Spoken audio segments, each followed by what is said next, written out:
நமஸ்காரம். அனைவருக்கும் நவராத்திரி நல்வாழ்த்துக்கள். நவராத்திரி என்ன அப்படின்னு சொல்லிட்டு எல்லாருக்கும் தெரிஞ்சிருக்கும். ஆனாலும் ஒரு சின்ன ஜிஸ்ட். மகிஷாசுரன் என்ற ஒரு அசுரன் பிரம்மனை நோக்கி தவம் செய்து தன்னை அழிக்க முடியாத படிக்கான பல வரன்களை வாங்கி வைத்திருந்தான். அதுக்கப்புறம் அவனுடைய அட்டூழியங்கள் ரொம்ப ஜாஸ்தியாக போயிடுது. தேவர்களையும் முனிவர்களையும் ரிஷிகளையும் துன்புறுத்துவதெல்லாம் ரொம்ப ஜாஸ்தியாக இருந்தது. அவர்கள் எல்லாம் இதை தாங்க முடியாமல் சென்று 3 தெய்வங்களிடம், அதாவது பிரம்மா விஷ்ணு சிவன் 3 பேரிடம் முறையிடுகிறார்கள். உடனே அவர்கள் 3 பேரும் தம்முடைய சக்திகளிலிருந்து 3 சக்திகளை ஒன்றாக்கி பராசக்தி என்ற ஒரு அம்பிகையை படைத்தார்கள்.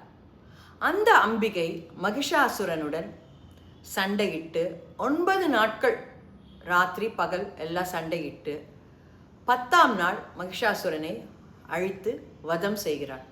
அதையே நாம் நவராத்திரி என்று கொண்டாடுகிறோம்.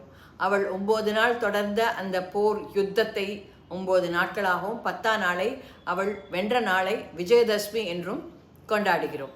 முதல் 3 நாட்களை நாம் துர்க்கைக்கும், அடுத்த 3 நாட்களை நாம் லக்ஷ்மிக்கும், அதுக்கு அடுத்த 3 நாட்களை சரஸ்வதிக்கும் அர்ப்பணிக்கின்றோம்.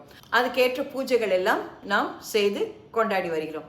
அதை தவிர எல்லார் வீட்லேயும் அழகழகா கொலு எல்லா கடவுள்களுடைய பொம்மைகளையும் வீட்டில் வைத்து ஒருவரை கூப்பிட்டு கொண்டு வெற்றிலை பாக்கு கொடுத்து பிரசாதங்களாக சுண்டல் மற்றும் நிறைய ஸ்வீட்ஸ் எல்லாம் பண்ணி இது ஒரு ஜாலியாகவும் பொழுது போகிறது.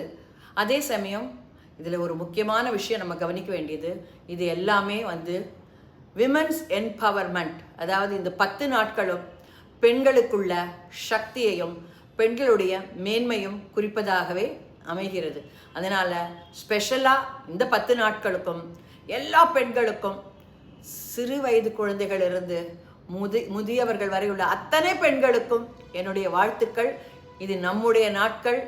நன்றாக அனுபவித்து கொண்டாடி கடவுளை நாம் கும்பிட்டு நன்றாக வணங்கி வருவோம். நமஸ்காரம்.